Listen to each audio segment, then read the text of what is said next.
Hello friends, welcome to my channel Technical Arcane. Myself Arnab Kundu.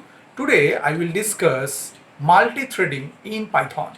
So I will discuss elaborately what is multi-threading. So go to the computer screen.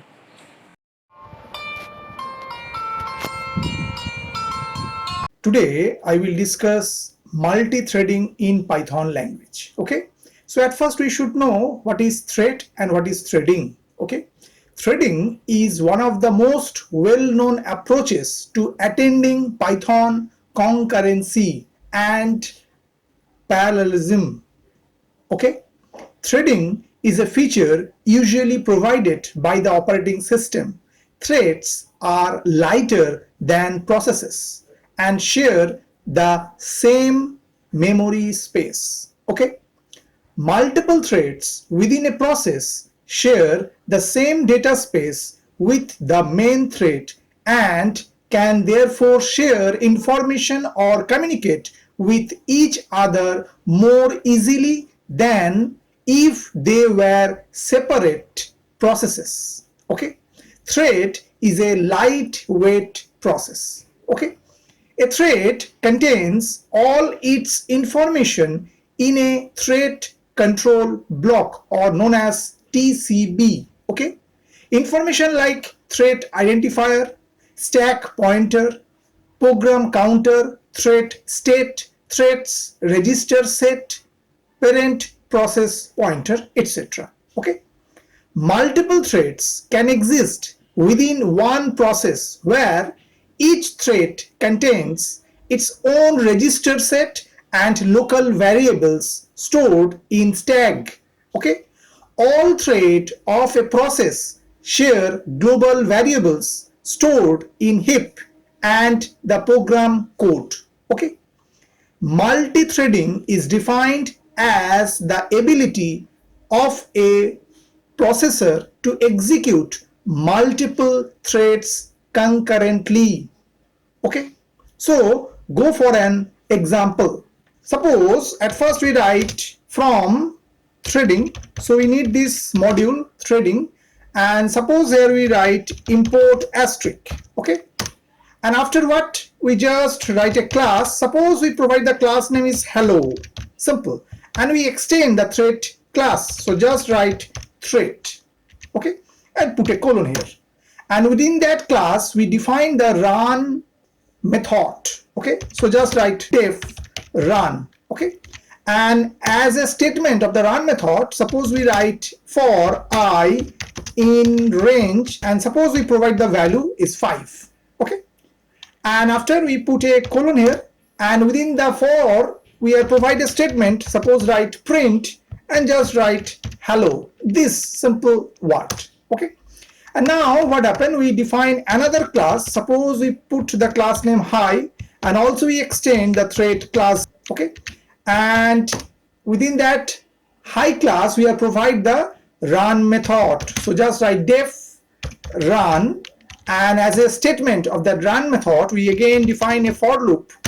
Suppose write for I in range, and also we put the value is 5. Simple. And as a statement, suppose we write here print, and within double quote suppose write simple hi. Okay. And now what happened, we are just instantiate of the class hello. Okay. Means we are create the object of the hello class. So just write t1 equal and just write hello. Okay. And same way write t2 equal hi, means we are instantiate of the class hi, means we are create the object of the class hi. Okay. Now what happened, now we just call the start method. Okay. Because to start a thread we use start method of thread class. Okay. So just write t1 dot start and also write t2 dot start. Okay. When we execute the start method, it automatically call the run method statements. Okay. Now if we execute this Python code, so what happened, we get hello, hello, hi, hello, hi, hello, hi, hi. Why? Because both threads are concurrently execute, means parallelly they are just execute. So here the main thread the T1 and the T2 all parallelly executed. That's why sometimes hello, hello, then hi, hello, hi, hello, hi, hello, hi, in that way it's going on. Means whatever the statement we are provide within that class hello and whatever the statement we are provide within that class hi, and when we instantiate this two class T1 and T2 and both are now parallelly executed because both thread are execute parallelly concurrently with the main thread. Okay, so this is the beauty of your multi-threading in Python. Okay, now go for another example. Suppose we write from and just put a module time and just write import slip. Okay, and now again we write from threading import asterisk. Simple. Okay, same way, suppose we define a class. Suppose the name of the class is hello and we extend the thread class within that. Okay, and same way we define the run method, and as a statement we write for I in range, suppose we put here 2. Simple. Okay, and as a statement we are just put print and suppose write hello. Okay, and also we put here a slip function. Slip function suspends or waits execution of the current thread for a given number of seconds. So here within these parentheses we are provide 1, means here we are given time is 1 second. Okay, and now what happened? Now suppose we define another class and the class name is hi, and also we extend the thread class here. Okay, and within that we are define the run method same way, and suppose here we write for I in range and also put the value suppose 2, and suppose here we put the statement print and just write hi.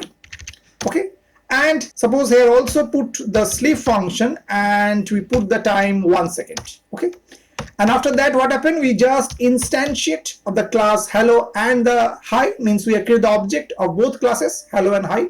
So at first write T1 equal hello, after suppose we write T2 equal hi, parenthesis open close, and now we just call T1 dot start and after call T2 dot start. Okay, same way. Now if we execute this Python code, so what happened? Hello, hi, hi, hello, and it will print just after 1 second. Okay, suppose we put some value, means we have increased the sleep value. Suppose we put here 3 seconds, that's why we write 3, both cases. Okay, now if we execute that, just see what happened.